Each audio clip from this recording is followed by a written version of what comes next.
ଜିହିଜିକଲ ଅଧ୍ୟାୟ 29। 10ମ ବର୍ଷର 10ମ ମାସର 12 ଦିନରେ ସଦାପ୍ରଭୁଙ୍କର ବାକ୍ୟ ମୋ ନିକଟରେ ଉପସ୍ଥିତ ହେଲା, ଯଥା ହେ ମନୁଷ୍ୟ ସନ୍ତାନ, ତୁମ୍ଭେ ମିଶରର ରାଜା ଫାରୋ ବିରୁଦ୍ଧରେ ଆପଣା ମୁଖ ରଖ, ପୁଣି ତାହାର ବିରୁଦ୍ଧରେ ଓ ସମୁଦାୟ ମିଶରର ବିରୁଦ୍ଧରେ ଭବିଷ୍ୟତ ବାକ୍ୟ ପ୍ରଚାର କର। ଏହି କଥା କୁହ, ପ୍ରଭୁ ସଦାପ୍ରଭୁ ଏହି କଥା କହନ୍ତି, ହେ ମିଶର ରାଜା ଫାରୋ, ଦେଖ, ଆମ୍ଭେ ତୁମ୍ଭର ବିପକ୍ଷ ଅଟୁ। ତୁମ୍ଭେ ଆପଣା ସ୍ରୋତସମୂହ ମଧ୍ୟରେ ଶୟନକାରୀ ପ୍ରକାଣ୍ଡ କୁମ୍ଭୀର। ତୁମ୍ଭେ କହିଅଛ, ମୋର ନଦୀ ମୋର, ମୁଁ ଆପଣା ପାଇଁ ତାହା ସୃଷ୍ଟି କରିଅଛି। ମାତ୍ର ଆମ୍ଭେ ତୁମ୍ଭ କଳପାଟିରେ ଅଙ୍କୁଶ ଦେବା ଓ ଆମ୍ଭେ ତୁମ୍ଭ ସ୍ରୋତସମୂହର ମତ୍ସ୍ୟସକଳକୁ ତୁମ୍ଭ ଦେହର କାତିରେ ଲଗାଇବା। ଆଉ ଆମ୍ଭେ ତୁମ୍ଭ ସ୍ରୋତସମୂହର ମଧ୍ୟରୁ ତୁମ୍ଭକୁ ଓ ତୁମ୍ଭ କାତିରେ ଲାଗିଥିବା ତୁମ୍ଭ ସ୍ରୋତସମୂହର ମତ୍ସ୍ୟସକଳକୁ ବାହାର କରି ଉପରକୁ ଆଣିବା। ପୁଣି ଆମ୍ଭେ ତୁମ୍ଭକୁ ତୁମ୍ଭ ସ୍ରୋତସମୂହର ମତ୍ସ୍ୟସକଳକୁ ପ୍ରାନ୍ତରରେ ପକାଇ ଛାଡ଼ିଦେବା। ତୁମ୍ଭେ ପଦାରେ ପଡ଼ି ରହିବ, ତୁମ୍ଭେ ଆଉ ସଂଗୃହୀତ କି ସଞ୍ଚିତ ହେବ ନାହିଁ। ଆମ୍ଭେ ତୁମ୍ଭକୁ ଭୂଚର ପଶୁଗଣର ଓ ଖେଚର ପକ୍ଷୀଗଣର ଖାଦ୍ୟ ହେବା ନିମନ୍ତେ ସମର୍ପି ଦେଇଅଛୁ। ତହିଁରେ ଆମ୍ଭେ ଯେ ସଦାପ୍ରଭୁ ଅଟୁ, ଏହା ମିଶର ନିବାସୀ ସମସ୍ତେ ଜାଣିବେ, କାରଣ ସେମାନେ ଇସ୍ରାଏଲ ବଂଶ ପ୍ରତି ନଳର ଯଷ୍ଟି ହୋଇଅଛନ୍ତି। ଯେତେବେଳେ ସେମାନେ ତୁମ୍ଭର ହସ୍ତ ଧରିଲେ, ସେତେବେଳେ ତୁମ୍ଭେ ଭଗ୍ନ ହୋଇ ସେମାନଙ୍କର ସ୍କନ୍ଧ ସବୁ ବିଦୀର୍ଣ୍ଣ କଲ।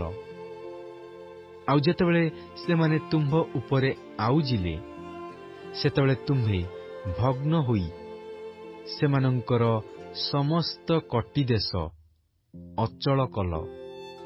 ଏହେତୁ ପ୍ରଭୁ ସଦାପ୍ରଭୁ ଏହି କଥା କହନ୍ତି, ଦେଖ, ଆମ୍ଭେ ତୁମ୍ଭ ବିରୁଦ୍ଧରେ ଖଡ୍ଗ ଆଣିବା ଓ ତୁମ୍ଭ ମଧ୍ୟରୁ ମନୁଷ୍ୟ ଓ ପଶୁ ଉଚ୍ଛିନ୍ନ କରିବା। ପୁଣି ମିଶର ଦେଶ ଧ୍ୱଂସିତ ଓ ଶୂନ୍ୟ ସ୍ଥାନ ହେବ। ତହିଁରେ ଆମ୍ଭେ ଯେ ସଦାପ୍ରଭୁ ଅଟୁ, ଏହା ସେମାନେ ଜାଣିବେ, ଯେହେତୁ ସେ କହିଅଛି, ନଦୀ ମୋର ଓ ମୁଁ ତାହା ସୃଷ୍ଟି କରିଅଛି। ଏହେତୁ ଦେଖ, ଆମ୍ଭେ ତୁମ୍ଭର ଓ ତୁମ୍ଭ ନଦୀ ସମୂହର ପ୍ରତିକୂଳ ଅଟୁ। ପୁଣି ଆମ୍ଭେ ସିବେନି ଦୁର୍ଗଠାରୁ କୁଶ ଦେଶର ସୀମା ପର୍ଯ୍ୟନ୍ତ ମିଶର ଦେଶକୁ ନିତାନ୍ତ ଶୂନ୍ୟ ଓ ଧ୍ୱଂସ ସ୍ଥାନ କରିବା। କୌଣସି ମନୁଷ୍ୟର ପାଦ ତହିଁ ମଧ୍ୟରେ ଗତାୟତ କରିବ ନାହିଁ, କିମ୍ବା ପଶୁର ପାଦ ତହିଁ ମଧ୍ୟରେ ଗତାୟତ କରିବ ନାହିଁ, ଓ 40 ବର୍ଷ ପର୍ଯ୍ୟନ୍ତ ତାହା ବସତି ସ୍ଥାନ ନୋହିବ। ପୁଣି ଆମ୍ଭେ ମିଶର ଦେଶକୁ ଧ୍ୱଂସିତ ଦେଶ ସମୂହର ମଧ୍ୟରେ ଧ୍ୱଂସ ସ୍ଥାନ କରିବା ଓ ତାହାର ନଗର ସମୂହ ଉଚ୍ଛିନ୍ନ ନଗର ସମୂହ ମଧ୍ୟରେ 40 ବର୍ଷ ପର୍ଯ୍ୟନ୍ତ ଧ୍ୱଂସ ସ୍ଥାନ ହୋଇ ରହିବ। ପୁଣି ଆମ୍ଭେ ମିଶ୍ରୀୟମାନଙ୍କୁ ନାନା ଦେଶୀୟମାନଙ୍କ ମଧ୍ୟରେ ଛିନ୍ନ ଭିନ୍ନ କରିବା ଓ ନାନା ଦେଶରେ ସେମାନଙ୍କୁ ବିକ୍ଷିପ୍ତ କରିବା।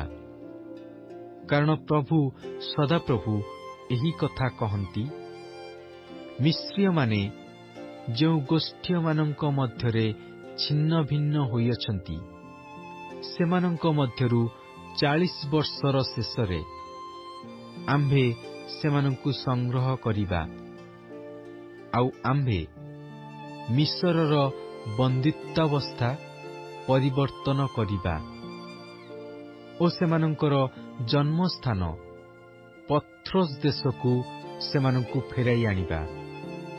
ପୁଣି ସେଠାରେ ସେମାନେ ଗୋଟିଏ ନୀଚ ରାଜ୍ୟ ହୋଇ ରହିବେ। ନାନା ରାଜ୍ୟ ମଧ୍ୟରେ ତାହା ନୀଚତମ ହେବ ଓ ନାନା ଗୋଷ୍ଠୀମାନଙ୍କ ମଧ୍ୟରେ ସେ ଆପଣାକୁ ଆଉ ଉନ୍ନତ କରିବ ନାହିଁ। ପୁଣି ଆମ୍ଭେ ସେମାନଙ୍କୁ ନ୍ୟୁନ କରିବା, ତହିଁରେ ସେମାନେ ଗୋଷ୍ଠୀଗଣ ଉପରେ ଆଉ କର୍ତ୍ତୃତ୍ୱ କରିବେ ନାହିଁ।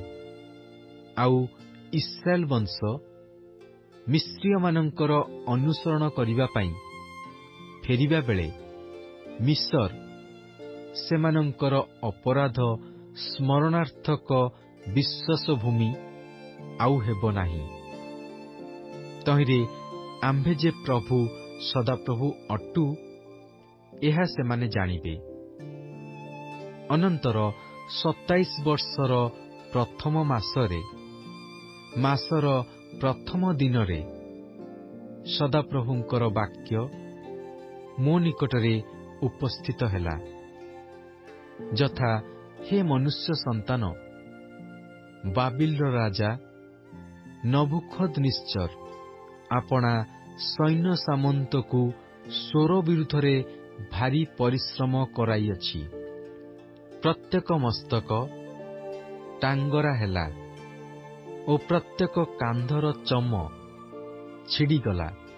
ତଥାପି ସେ ସ୍ୱର ବିରୁଦ୍ଧରେ ଯେଉଁ ପରିଶ୍ରମ କରିଥିଲା, ତହିଁପାଇଁ ସେ କିଏବା ତାହାର ସୈନ୍ୟ ସାମନ୍ତ ସ୍ୱରଠାରୁ କିଛି ବର୍ତ୍ତନ ପାଇଲେ ନାହିଁ। ଏଥିପାଇଁ ପ୍ରଭୁ ସଦାପ୍ରଭୁ ଏହି କଥା କହନ୍ତି, ଦେଖ, ଆମ୍ଭେ ବାବିଲର ରାଜା ନବୁଖଦ୍ନେସ୍ଜରକୁ ମିଶର ଦେଶ ଦେବା, ତହିଁରେ ସେ ତାହାର ଲୋକାରଣ୍ୟକୁ ନେଇଯିବ ଓ ତାହାର ଦ୍ରବ୍ୟ ଲୁଟି ନେବ, ଆଉ ତାହାର ସମ୍ପତ୍ତି ଅପହରଣ କରିବ।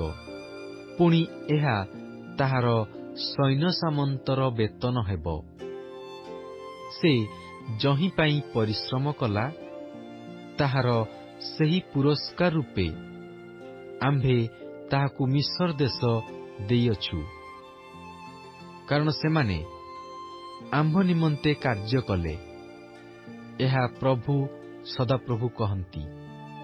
ସେଦିନ ଆମ୍ଭେ ଇସ୍ରାଏଲ ବଂଶ ନିମନ୍ତେ ଗୋଟିଏ ଶୃଙ୍ଗ ଅଙ୍କୁରିତ କରାଇବା। ପୁଣି ଆମ୍ଭେ ସେମାନଙ୍କ ମଧ୍ୟରେ ତୁମ୍ଭର ମୁଖ ମୁକ୍ତ କରିବା। ତହିଁରେ ଆମ୍ଭେ ଯେ ସଦାପ୍ରଭୁ ଅଟୁ, ଏହା ସେମାନେ ଜାଣିବେ।